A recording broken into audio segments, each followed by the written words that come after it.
ये दुनिया कई रहस्यों से भरी हुई है, जिनमें से एक है श्री पद्मनाभ स्वामी टेम्पल के 7 रहस्यमयी दरवाजे। इस वीडियो को बिना स्किप किए पूरा जरूर देखना, क्योंकि जो मैं बताने वाला हूँ उसे जानकर आप शायद यकीन कर पाओगे।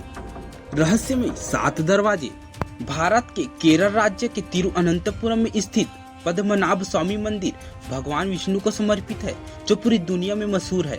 मान्यता है कि इस मंदिर को 6वीं शताब्दी में त्रावणकोर के राजाओं ने बनवाया था, जिसका जिक्र 9वीं शताब्दी के ग्रंथों में मिलता है। सन 1750 में महाराज मार्तंड वर्मा ने खुद को भगवान का सेवक यानी पद्मनाभ दास घोषित कर दिया। वैसे तो पद्मनाभ स्वामी मंदिर के साथ एक पौराणिक कथा भी जुड़ी हुई है कि सबसे पहले इस स्थान से विष्णु भगवान की प्रतिमा प्राप्त हुई थी, जिसके बाद उसी स्थान पर इस मंदिर का निर्माण करवाया गया। यह बात उस समय की है जब दक्षिण भारत में चोला, पांड्या और चेरा इन तीनों प्रमुख साम्राज्यों की त्रिटी थी। और उसी समय में एक राजा थे ठाकुर मार्तंड वर्मा। वह एक महत्वाकांक्षी राजा थे, जिन्होंने अपने राज्य के आसपास के जितने भी राज्य थे उन्हें जीतकर एक बड़े राज्य का निर्माण करवाया और उस राज्य का नाम त्रावणकोर रखा। दोस्तों, सन 1733 ईस्वी में जिस मार्तंड वर्मा ने पद्मनाभ स्वामी का पूर्ण निर्माण करवाया था, वह थे उत्तम मार्तंड वर्मा। वह ठाकुर मार्तंड वर्मा द्वारा स्थापित किए हुए राज्य के 13वें वंशज थे, जबकि ठाकुर मार्तंड वर्मा त्रावणकोर साम्राज्य के संस्थापक तथा उस राज्य के सबसे पहले राजा थे। दरअसल मिस्र हज ने साल 1931 में एक किताब लिखी थी, जिसका नाम था गाइड टू त्रावणकोर। इसमें लिखा गया था कि जब पद्मनाभ स्वामी मंदिर के तहखाने खोलने की कोशिश की गई, तब उसमें से कई कोबरा के झुंड ने उन लोगों पर हमला कर दिया। तब कोबरा के झुंड से बचने के लिए सब छोड़कर भागना पड़ा था। और भी कई किताबों में इस तहखाने के बारे में जिक्र किया गया है। इसके बाद 1931 में त्रावणकोर के अंतिम महाराजा बलराम वर्मा की मौत हो गई। फिर 2007 में एक पूर्व IPS अधिकारी सुंदर राजन ने एक याचना कोर्ट में दाखिल कर राज परिवार के अधिकारों को चुनौती दी। तब जाके साल 2011 में सुप्रीम कोर्ट ने तहखाने का ब्यौरा तैयार करने को कहा।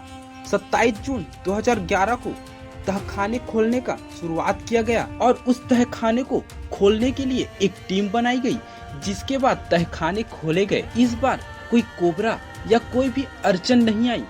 इस बार तहखाने सफलतापूर्वक खुल गए। जब पहला चैम्बर खोला गया तो सभी की आंखें फटी की फटी रह गई, क्योंकि इस तहखाने में करोड़ों की संपत्ति थी।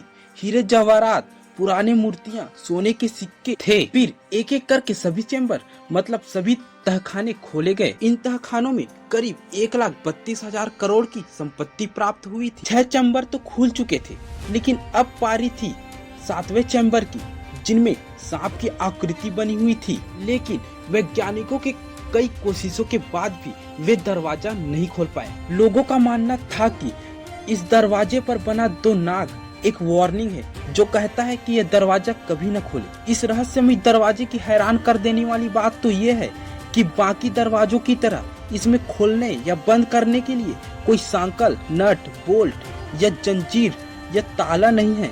ये दरवाजा कैसे बंद है, ये वैज्ञानिक के लिए भी आज तक रहस्य बना है।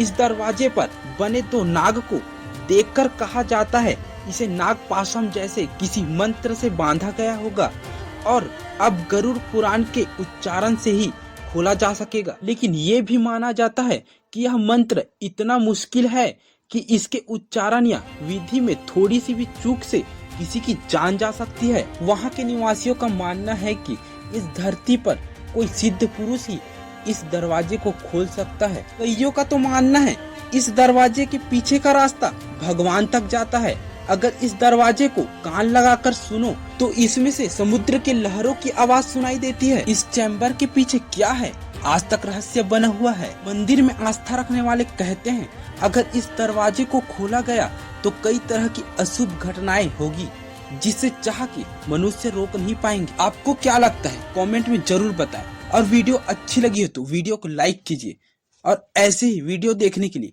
हमारे चैनल को सब्सक्राइब कीजिए। मिलते हैं नेक्स्ट वीडियो में।